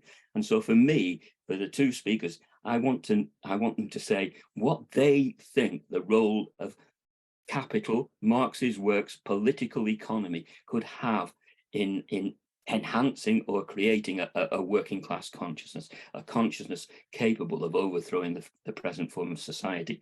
How important is political economy, or is it something that we can forget now? Okay, thanks. Thanks, comrade. Victor, you can speak now. I think you're in bed, so will you... Good evening. Well, I may be laying on my bed, but I'm not asleep. I had an interesting reference earlier on to the results from Greece. On the surface, they were disappointing, but the point is we have to understand why and learn the lessons of Greece and its results. Not so long ago, the far left in Greece was extremely popular and was riding the crest of a wave. That's how the Syriza government came to be elected. The problem with Greece is that the socialists, or people who are supposed to have been socialists, immediately decided they wanted to compromise and appease the European Union. As a result of these compromises, in order to stay part of the European Union and to remain part of the master currency, the left-wing so-called government in Greece that Syriza was meant to be running, in order to keep out the far-right Golden Dawn, ended up pursuing policies even more right-wing than those of Golden Dawn. Indeed, I would say that they had a more efficient way of eliminating foreign migrants than the Nazis had. The Nazis were accused of spending money on concentration camps and gas chambers.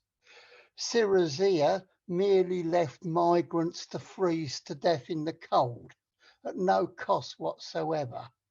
These compromises rather discredited the left in Greece, and that I think we can attribute to the poor results that the left are having now. This is what happens when you compromise, especially with war criminals.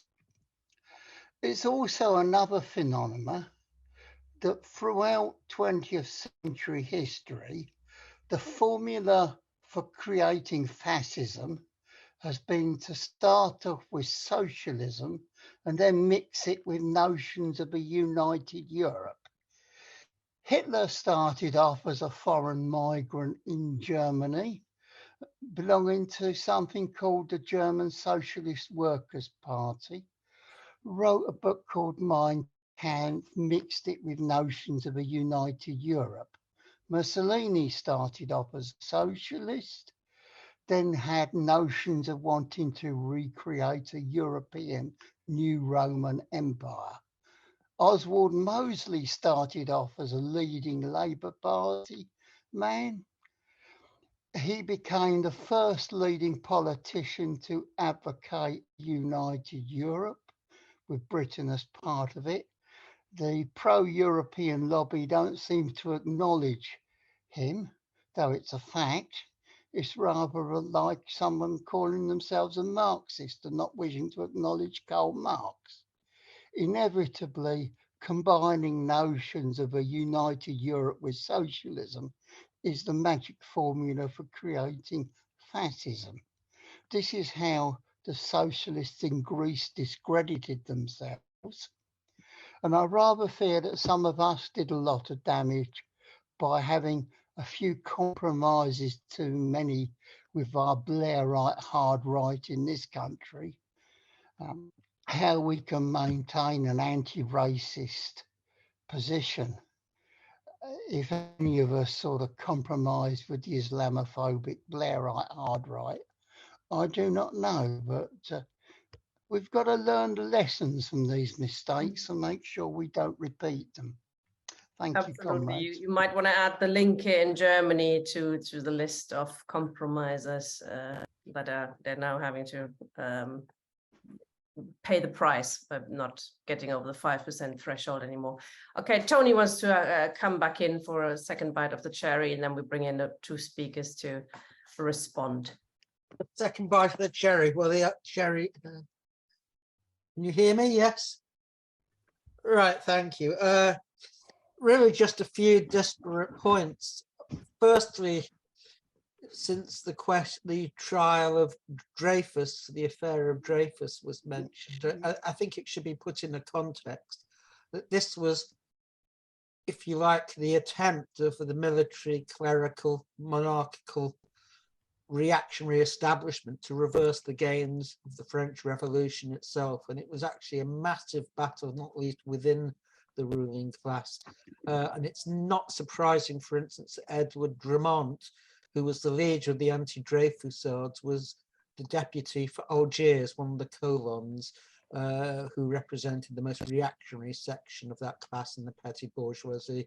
So, I mean, anyone who is progressive, who didn't support the demands to set free and pardon Dreyfus, it's just a complete and utter irrelevancy. And if there were socialists around who did argue that, then clearly they had no place in the struggle or the movement.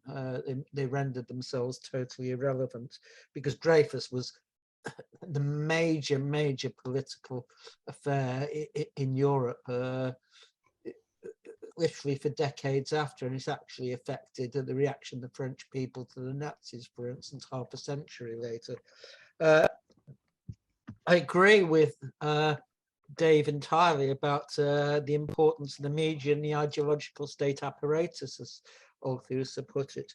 I mean, that is why then there is such a necessity for socialists to be able to take advantage of the information technology and create their own newspapers, journals, internet journals, and so on and so forth, especially in the days where we have vast conglomerates like Google, Facebook, etc., who are controlling through their algorithms and what have you, the debate that takes place on the internet. And that is incredibly important. I do agree with Luke about the US Constitution, not least because a fight to abolish the Constitution is a fight which potentially involves millions and millions of American citizens. Its decision to row back, Roe versus Wade, I mean, the abolition of the right of a woman to choose, for example, its decision today on affirmative action, it's a consistent anti-working class bias. I mean, there is the basis, I would have thought, and obviously I'm not American, for a struggle combined with the wholly undemocratic nature of the Senate, whereby a small state has as many representatives. I think that's Wyoming is the smallest, with California, which has millions of American citizens in it. But I don't think one should fetishize the working class as a sociological, if you like, institution. I mean, I gave the example in the chat of the Israeli Jewish working class, Labour Zionism, which actually brought Israel into being. It wasn't the right-wing Zionist, it was a so-called left-wing Zionist, and they coined a slogan, from class to nation. In other words, the class enemy were the Arabs, not the Jewish bourgeoisie. They needed the Jewish bourgeoisie to develop the states. I mean, in certain circumstances, the working class can play a very reactionary role. We saw that with the loyalist Protestant working class in Ireland, or the white working class in South Africa. So we shouldn't go overboard on this idea that the working class in itself is necessarily a progressive group. It isn't. But I also contrast, and I brought up a book, I mean, while the discussion was going on, I mean, you can see it, it's Socialism and the Jews by Robert Wistrich, who is dead now, but he was a professor at Tel Aviv University, and he was a Zionist. So I'm quoting from the enemy when he said of the German working class, its reaction to Adolf Stocker, who created the Christian Social Party, which had some success at the end of the 19th century in winning workers away from socialism and towards German nationalism. He said opposition to anti-Semitism had become a badge of honor for the workers' movement. And I think we need to try and understand, in a sense, why that badge is no longer worn by so much of the working class today. I won't go into further quotes from it, but there was a very, very strong resistance in the German workers' movement to anti-Semitism. You don't find that in the working class today, which, you know, I mean, voted Brexit and voted with the Brexit Party and UKIP before that. So the question again we have to ask is, why has it become politically so weakened? Thank you. Thanks very much, Tony.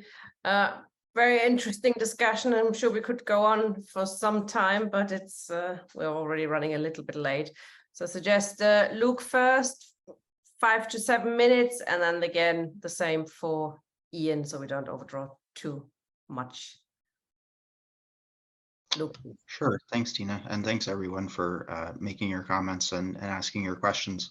I'll touch on a few points that folks brought up, and then I think make kind of one concluding thought about class consciousness, because I think we've had a wide-ranging conversation that's sometimes connected, sometimes a little less so, but I think there is a way to kind of bring it all in. And when I say a little less so, I don't mean to disparage anyone. I'm just saying this is a big project, and I think a topic on class consciousness welcomes all these conversations.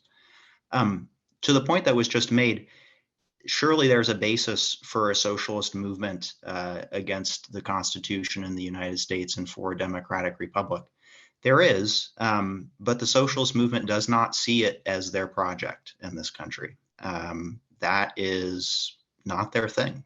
They are concerned, well, to the extent that there is a socialist movement, it's largely concerned about either building up its own small group or strike support or various kind of other things. I'll touch on this, why I think the importance of political democracy, being anti-constitutional, being anti-state loyalist, as a lot of groups are in the United States, how that kind of got lost.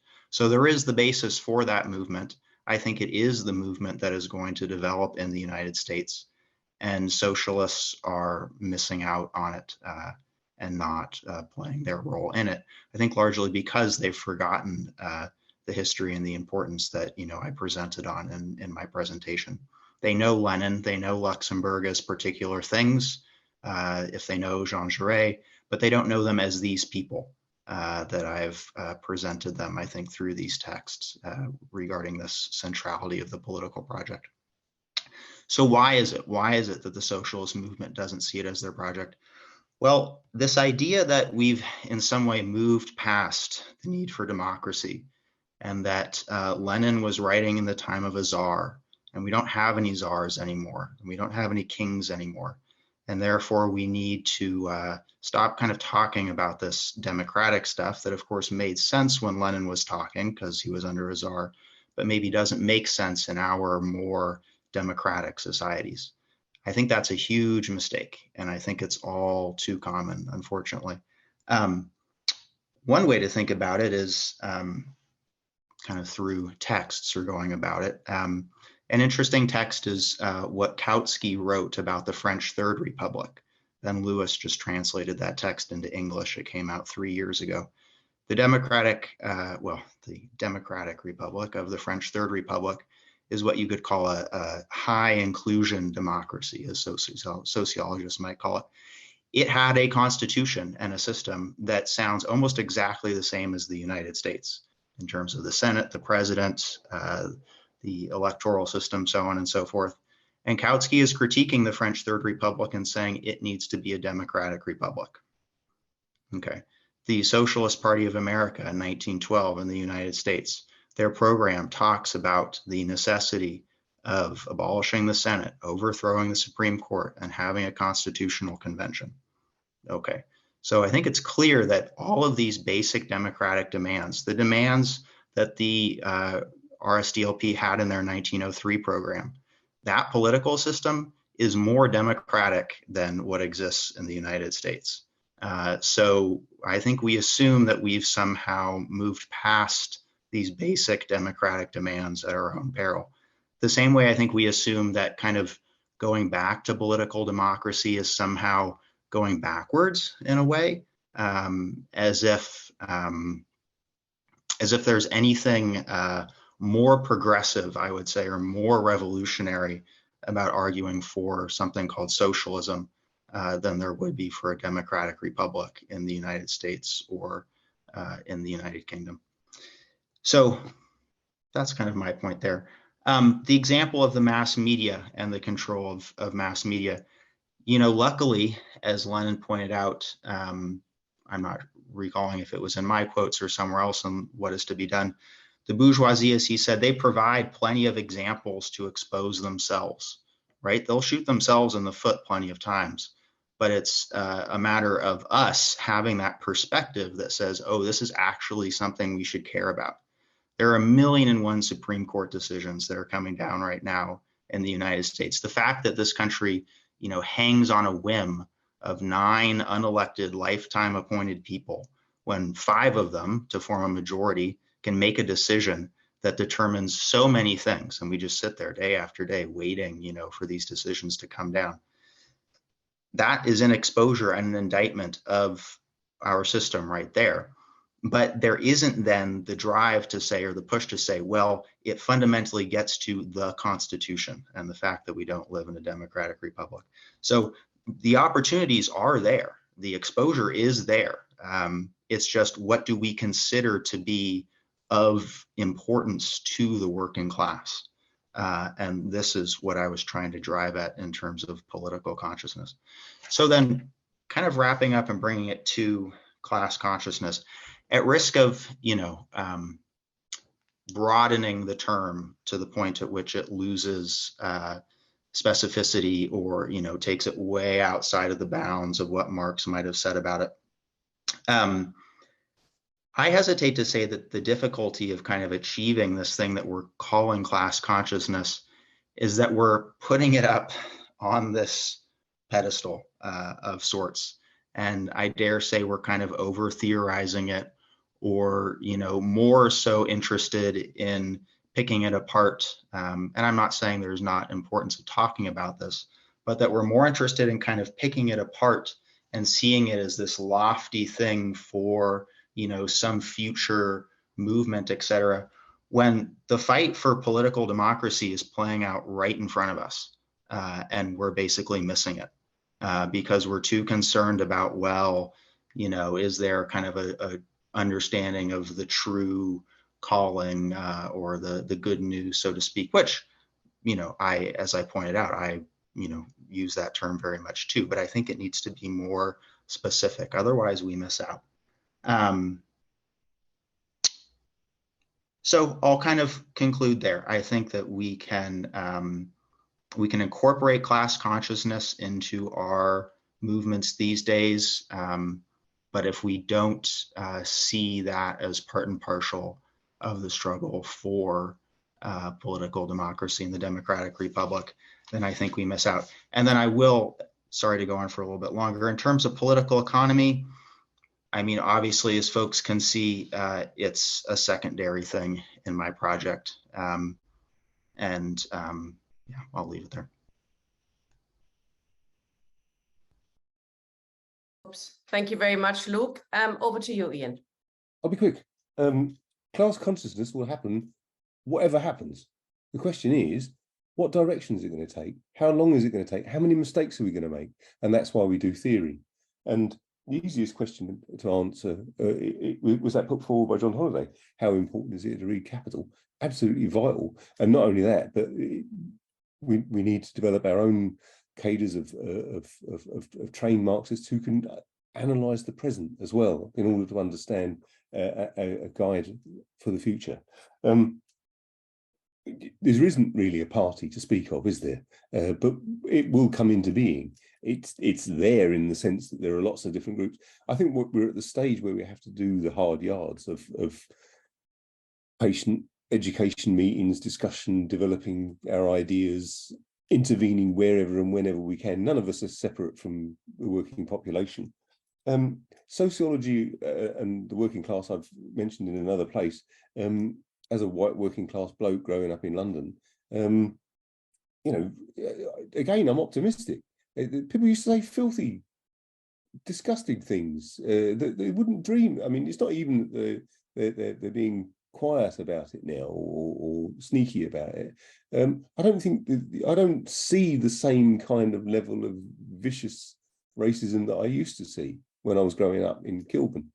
I don't see the kind of vicious anti-Irish sentiment that I used to see. I think there are lots of grounds for optimism.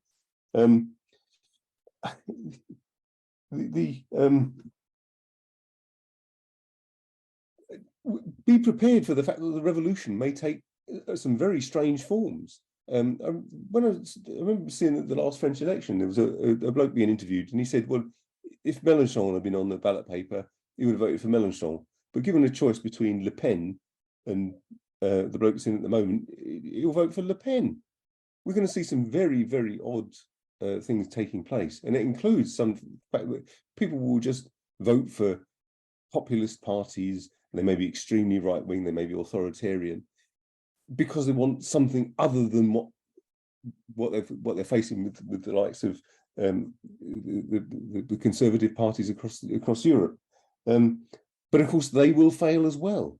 And it's the duty of communists to be out there and explaining why they will fail. The interesting thing I find is that whilst it's communists that are constantly concerned that socialism is perhaps dozens of decades away, the ruling class is concerned that it's just around the corner and act every single day to make sure that it doesn't happen, as we saw with Corbyn, for example. Basically a left Keynesian without a Marxist molecule in his body. So don't be downhearted. I mean, I'm actually more optimistic now than I've been in 30 years, not least of which because many of the things that have controlled us in the past have been shown to be completely false. Stalinism and social democracy have really got nothing to offer. The various far-right and authoritarian groups have really nothing to offer. That doesn't mean to say we should be complacent. We're not going to do this thing where we say, well, as happened with Hitler, well, he'll be a busted flush in no time. No, we have to work together and fight. But I think it's important that we do so both theoretically and practically.